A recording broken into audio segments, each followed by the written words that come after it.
नमस्कार, मैं हूं सपना पांडे और आप देख रहे हैं दैनिक भास्कर उत्तराखंड उत्तर प्रदेश।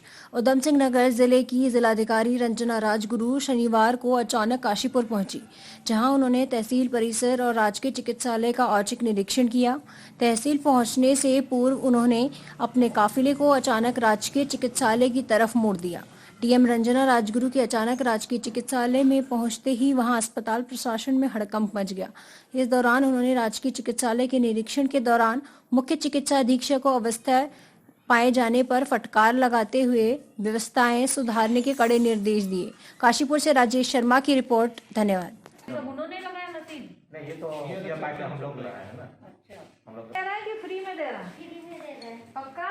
हाँ जी। ऐसा तो नहीं झूठ बोल रहे हैं आप डॉक्टर और लोगों के सामने? हमारी गाय के लिए झूठ बोल रहे हैं, हमारे तो हमारी इलाज हो रहा है। तो देख रहे हैं सब टाइम टू टाइम डॉक्टर आ रहे हैं। हाँ?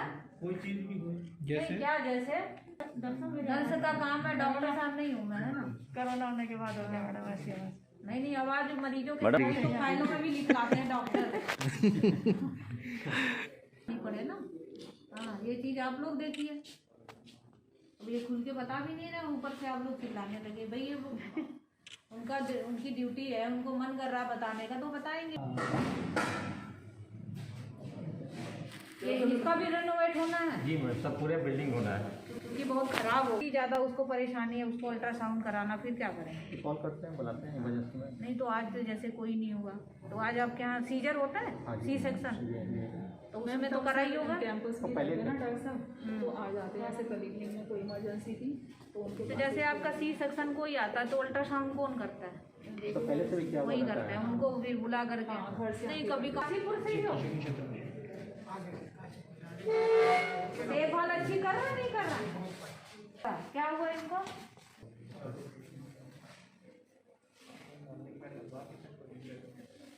तो ध्यान रखिए बच्चे का, है ना। हमें दवाइयाँ तक नहीं मिलती हैं यहाँ, ना कोई डॉक्टर मतलब अच्छा? डॉक्टर भी नहीं मिलती। दवाई नहीं मिलती है?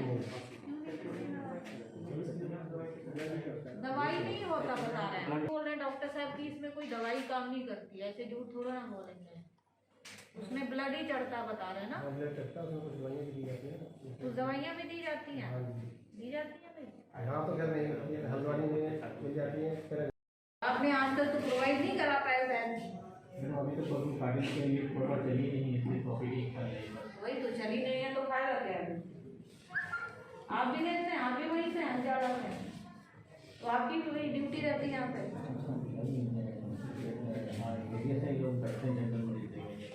जनरल मरीज दे रहे हैं तो कितने डॉक्टर्स उनको देना है? 2 डॉक्टर। कितने सारे डॉक्टर अरे आए होंगे भैया, आपका अस्पताल है, ये सरकारी अस्पताल है। कार्रवाई आप ही के ऊपर होगी। आपके प्रशासन से मैं संतुष्ट नहीं हूँ, और ढीला प्रशासन है। इसका मतलब थोड़ा कोई आपके अस्पताल में घुस करके दवाई करने लगेगा।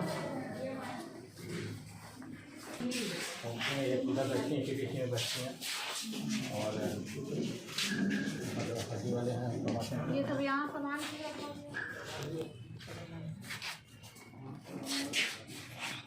कंपनी का भी निकाला है। ये अस्पताल जैसा रहने दीजिए ना इसको। नेत्र वाला कौन सा है? अच्छा चलिए भाई, यहाँ भी देख लेते हैं। वो डॉक्टर क्यों बैठी थी? डॉक्टर क्यों बैठी है? डॉक्टर कैलाश राणा, कैमाश, बड़ा अलग नाम है आपका। कब से आप यहाँ पे? मैं 2017 से हूँ। अच्छा, स्पेशलिस्ट हैं? जी। कितने मरीज आते हैं आपके पास जनरली? 50 to 60 मैम, ऐसे ही होता है। 50 to 60। कभी कभी ज़्यादा हो जाते हैं। अच्छा, ज़्यादा तो आपके पास एडवांस टेक्नोलॉजी नहीं है? मैम ठीक ठाक है मैम, MICS है। इसके ऊपर फिर इंस्टीट्यूशनल जो टेक्नोलॉजी है नहीं, आजकल तो उससे देखते हैं ना थोड़ा LED वगैरह लगा के। वो मैम चेयर वाई यूनिट वो नहीं है, ऑटोमेटिक चेयर यूनिट नहीं। ऑटोमेटिक चेयर यूनिट में तो आपने डिमांड नहीं करी कभी? करते हैं मैम, रेगुलर डिमांड जाती रहती है। मिलती नहीं है। वो फिर अपने हिसाब से जैसे उनकी बजट कितने की आती है? वो करीब है मैम 2 लाख जो, और उससे ऊपर है फिर वो 8 लाख की है। 8 लाख। जी मैम। तो आपको जरूरत है उसकी? वो तो सोफिस्टिकेशन। तो आप लोग क्यों नहीं देते भाई? हमने तो बोल रखा भी CMO साहब से, जितने डॉक्टर्स को कोई एडवांस टेक्नोलॉजी चाहिए वो मुझे दें लिख करके, और पूरा मतलब उस पैसे का ईमानदारी से खर्चा करे तो मेरे से ले जाए। जिस दिन प्रपोजल आएगा मैं उस दिन पैसे रिलीज कर दूंगी, बट मरीजों को बढ़िया सुविधा देना चाहिए आप लोग। एडवांस मैटर मैं तो आप अच्छा देखते हैं डॉक्टर साहब, शिकायत उकायत तो नहीं रहती? ऐसा तो नहीं है आप ड्यूटी से गायब हुए तो नहीं रहते? देखिए भैया, ईश्वर ने आपको कुछ वरदान दिया है ना, जो डॉक्टर बने हैं, तो उसको ईमानदारी से ड्यूटी निभानी चाहिए। गरीब जनता आती है बेचारे, लोग आते हैं, मरीज आते हैं, वो गरीब है या अमीर है, मैं यही उम्मीद करूंगी आप अच्छे से करते होंगे सबकी। एक मिनट मैम, मैं थोड़ा सा इससे थोड़ा सा दस है, लेकिन अभी इनॉग्रेशन होना था मैम इसका, तो कोविड में इंजीनियर नहीं आया। अच्छा, तो अब 2 महीने? एक महीने। अरे ऐसा कैसे हो सकता है? वो 2 महीने बता रहे हैं, आप 1 महीने। इतना बड़ा गैप तो नहीं होगा, 11 का 12 हो सकता है, 11 का 101। मैं कहीं ना कहीं राजनीतिक दबाव रहता है, क्योंकि 15 को देखिए मैडम आती है नियम का अपना हाँ यार खुल के बताओ ना क्या। नहीं तो वो तो वेतन तो नहीं दोगे ना, अगर संविदा पे उनका ऑप्शन लगा कर। हाँ, दूसरे भी आ सकते हैं अगर इनका खत्म करो। वो अभी डॉक्टर साहब अकेले ही देख रहे हैं, और कोई है? अच्छा यहाँ, अच्छा ये कौन कौन सी दवाएं रहती हैं हिंदी में लिख करके लगाइए। हाँ, वो शायद यही होना चाहिए ना। यहाँ जो इतना सारा आप लोगों ने लगा रखा है, ये देखिए आधा फटा। अब ये सब उसका मैनेजमेंट का इशू, बाकी इसको मुझे छुड़ाने में और वो हटाने में कितना टाइम लगेगा, बट वो माइंड सेट होता ना, रही है हमको क्या लेना देना टाइप। तो जो ये आपने लगाया ना, या इधर एक बढ़िया सा फ्लेक्सी लगा के उस पर हिंदी में दवाओं का नाम, मैंने किच्छा में देखा था इंग्लिश में लिखा था, तो मैंने उनको कहा हिंदी में लिखो भैया, ज़्यादातर जनता हिंदी समझती है, तो हिंदी में लिखिए, लिख सकते हैं, है ना, उस टाइप से। और हिंदी में पूरा होना चाहिए। हाँ, लोगों को पता लगा था। पीछे वो है यार। मैडम नमस्कार, आप कौन है? मैं आर्मी से रिटायर हूँ। अच्छा, और 2-3 बार मैं आया हूँ हॉस्पिटल में। ये जो पार्किंग का शुल्क ले रहे हैं, ये सरकारी हॉस्पिटल में कैसे ले रहे हैं? ऑथराइज है या क्या है? अच्छा। 20 रुपये बाइक से लेते हैं। अच्छा अच्छा, वो देखो जो रस्सी बंधी हुई है, आपकी गाड़ी रुकी थी। हाँ, मैं पहले भी कई बार आया हूँ यहाँ पे, देखना भैया। तो मैंने दिया है शुल्क। आज चलो आपकी गाड़ी थी इसलिए उन्होंने नहीं ले पाया, ऐसे आ गए। अच्छा, हाँ, क्यों भाई, क्या है तो आप ही लोग बता पाएंगे। हाँ, अरे आरी पीछे करो यार लोगों भाई, यहाँ पर परेशान लोग आते हैं और पैसा और देना पड़ता है उनको पार्किंग का। ये वैसे सरकारी अस्पतालों में पार्किंग तो फ्री होना रहता है। चाहिए। एक तो परेशान हो गया आ रहे हैं और पैसा दे रहे हैं हम बाइक का, सही बात। वो क्या मतलब है? तो बाहर के लोगों को भी अकोमोडेट करते हैं क्या? नहीं है कि अस्पताल जाते हैं मरीज। पेशेंट के लिए फ्री कर सकते हैं, बाहर का यदि कोई वैसी पेशेंट आ रहा है मिलने के लिए। चलो इसको मैं देख लूँगी, अब ये बता रहे हैं उसको देख लेंगे। मैडम की बात सही है, वो सही कह रहे हो, मैंने भी देखा है यहाँ पे। मैंने दिया बाहर के लोग आते हैं ना, उनके साथ जबरदस्ती भी ऐडते भी हैं, मतलब ये से भेजवाते हैं। अच्छा, हाँ, तो इसलिए थोड़ा सा इनका रवैया सही करवाइए। नहीं हम देखते हैं कि भाई शुल्क लेना वैध है, तो फीस लिस्ट वगैरह लगाई है बाहर। ना थोड़ा बड़ा प्लेस ही बनवा लो, एक EDC केंद्र के मैनेजर से बात करके वहीं से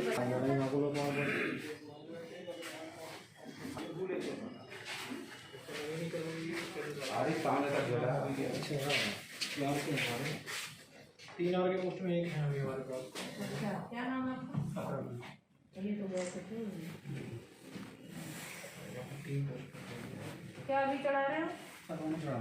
परवाने। भाई जनता का काम बढ़िया से करिए। अच्छा, ये तो आप लोग क्या कर रहे हैं? अब खतौनी वगैरह देते हैं। सराइजी काम की फीडिंग चलिए मैडम, 38 गाँव की फीडिंग कर दी है और 33 गाँव के जो है नोटिस बांट चुके हैं। तो ये तो आपको शासन से बजट मिला रहा होगा जी, जो जी, आपने मॉडर्नाइजेशन वाला। थोड़ा अच्छा, तो अभी और काम बचा है? सा बच्चे हैं, क्या बचा है? किसी का लड़ाई करे हैं। अच्छा, कई साल हो गए, हम पट भरी है मेरी जमीन। कहाँ गए भैया? कौन से गाँव का माता जी? बांसखेड़ा खुर्द। बांसखेड़ा खुर्द। हाँ, जमीन पट भरी है, 2 लड़के हैं। वो नहीं देखते? छोटा सा है, गाड़ी से भी थोड़ा है। छोटा सा है? हाँ, कौन है? ना देंगे मुझे जमीन, अब किसी और के घर जाना है। ना बिल्कुल भी ना निकल दे रहे, पट पड़ी। एक मिनट भैया, पहले एक लोग को सुन ले हैं, थोड़ा एक को सुन ले। वो तो समाज कल्याण की मिलती है, ब्लॉक में जाना तो कहाँ लाभ लेना चाहिए? सारे अधिक कहाँ की रहने वाली है? 27 खड़गपुर देवी। नाम तो पता नहीं है मेरे। ये सीएम साहब है ना, नगर निगम भी आप ही देख रहे हैं, दिखवा लो। फोन नंबर भी दे दो आप। ये हम फोन नंबर है। अरे भाई थोड़ा नीचे करो जरा मोबाइल को। आपको पता, आपको कहीं देखने की जरूरत है, आपके पास क्या देखते हैं?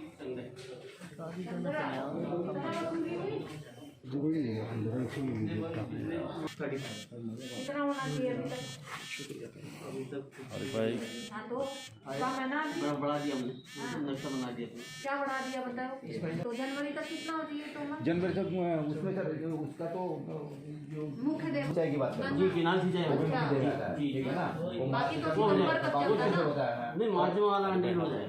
नहीं, वो तो एलआर है, एलआर तो ये वो सेंटेक्स और विद्युत देखी थी ना 5 करोड़ की, वो थी जी, अखबार में भी निकाला सब जगह। ये सब क्या रिकॉर्ड रखा है? ये सब वसूली है महीनों की बस जी। टपकता पकता तो नहीं है? थोड़ा सा टपकता है लेकिन ज़्यादा नहीं है।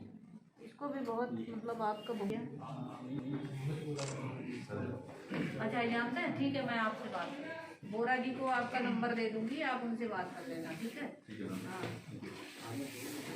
पटवारी जी लेते हैं। एग्जाम लगाना चाहिए, अगर किसी ने लिया हो तो उसकी पर्टिकुलर आप शिकायत करिए ना। हर व्यक्ति तो गलत नहीं होता है, मान लो कुछ लोग गलत भी होंगे, लेकिन गलत व्यक्ति को फिर टारगेट करके उसकी शिकायत करनी चाहिए, ताकि उस पर अब एज ए जनरल शिकायत में क्या होता है, सही कौन है गलत कौन है पता नहीं लग पाता। अगर कोई व्यक्ति वाकई में गलत है तो उसको सजा मिलनी चाहिए, बट उसके नाम से पूरा प्रूफ सहित देना पड़ेगा। वो तो चलो हम बात करके एक बार दिखवा लेंगे। मैडम पहले पुलिस की पर्ची लगती थी, कांटा पर्ची सीधा आटा पर्ची भी लग के आती है सरकार। हम यही मैं तभी कुछ कमेंट कर पाऊंगी, ठीक है? एक बार मैं डिस्कस कर लूँगी, जैसा होगा इसमें सिस्टम फिर कोर्ट से ही छूट जाए, वैसे एग्जाम में पेनल्टी पड़ जाए। देखिए, आज काशीपुर जो सामुदायिक स्वास्थ्य केंद्र है, इसका औचक निरीक्षण मेरे द्वारा किया गया है। तो यहाँ पे एक तो मुझे सबसे पहली बात है कि साफ़ सफाई का थोड़ा अभाव लगा। हालांकि बिल्डिंग ये रिनोवेट होना है, जो CSR एक्टिविटी में उनका कार्य भी चल रहा है, लेकिन एक होता है कि हमें एक माइंडसेट चेंज करने वाली बात होती। तो जहाँ तक संभव हो साफ़ सफाई व्यवस्था को दुरुस्त रखा जाए, वो मुझे कमी लगी है। और कुछ स्टाफ आज एब्सेंट है, तो उनको CMS को कड़े निर्देश दिए गए हैं कि उनकी एब्सेंट लगा करके उनका 1 दिन का वेतन रोकेंगे। और जो मरीज हमारे यहाँ आते हैं अस्पताल में, वो बड़ी उम्मीद के साथ आते हैं कि तो हर डॉक्टर का जो व्यवहार है मरीजों के साथ अच्छा हो, और उनको अच्छे से बातचीत करके उनकी काउंसलिंग भी करी जाए। और जो भी दवाएं हमारे सिस्टम में अडॉप्ट की गई हैं, नियमानुसार है, वो सभी दवाएं अस्पताल में ही मिलनी चाहिए, कहीं बाहर से किसी मरीज को खरीदनी ना पड़े, इसका भी CMS ध्यान रखें। और हमने ये भी किया है कि अगर कोई बहुत गरीब व्यक्ति है, बाई चांस उनको हमें विटामिन या कोई और ऐसी दवा है जो हमारे सिस्टम का पार्ट नहीं है, यानी यहाँ से उनको नहीं मिलता DG ऑफिस से, तो रेड क्रॉस के माध्यम से भी उस गरीब व्यक्ति को खरीद करके दे सकते हैं, जो BPL है या बहुत अंत्योदय व्यक्ति है। APL की बात तो हम नहीं करेंगे, वो तो उनको वही दवाएं मिलेंगी जो इनके सिस्टम का पार्ट होगी, जो DG ऑफिस से मिलती है। हाँ, लेकिन अगर कोई गरीब व्यक्ति है, कोई अंत्योदय व्यक्ति है, वो आता है, उसके पास पैसे नहीं होते हैं और हमारे यहाँ DG ऑफिस से भी वो दवाएं नहीं आती, तो वो खरीद करके हमसे अप्रूवल ले सकते हैं उस चीज़ की। तो कुल मिलाकर के मरीजों की सुविधा का ध्यान रखें और जो अपने स्टाफ पे कड़ी निगरानी रखें। मुझे थोड़ा सा अस्पताल प्रबंधन का रवैया थोड़ा ढीला लगा है, तो उसको भी थोड़ा और दुरुस्त करें। बाकी तो सब ठीक है।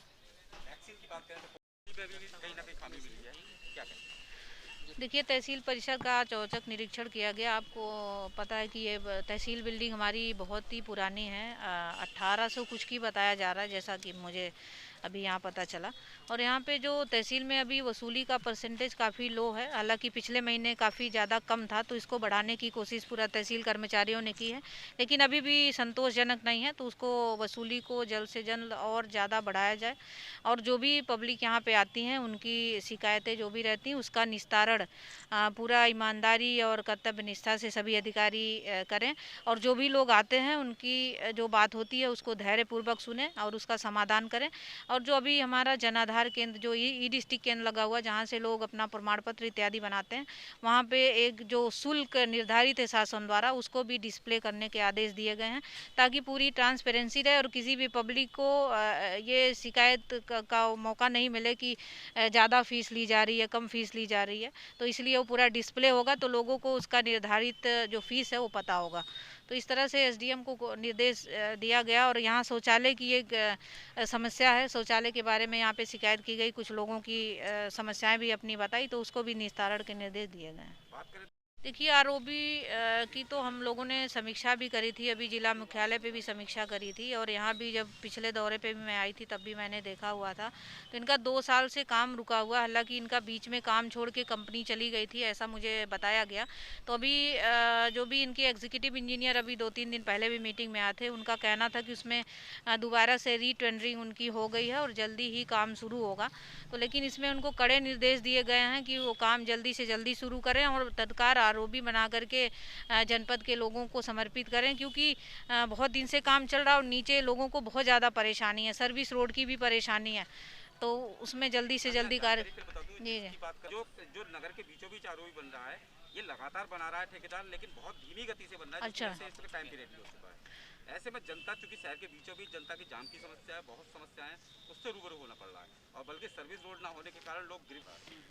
देखिए, तो विभाग का दायित्व है कि काम को जल्दी से जल्दी पूरा कराएं। ये मुझे भी मिला था फीडबैक कि बहुत दिनों से इनका काम चल रहा है, तो अभी उनको कड़े निर्देश दिए जाएंगे कि काम को बहुत तेज़ी गति से करें, ताकि जल्द से जल्द वो काम हो सके और लोगों को उसका लाभ मिल सके।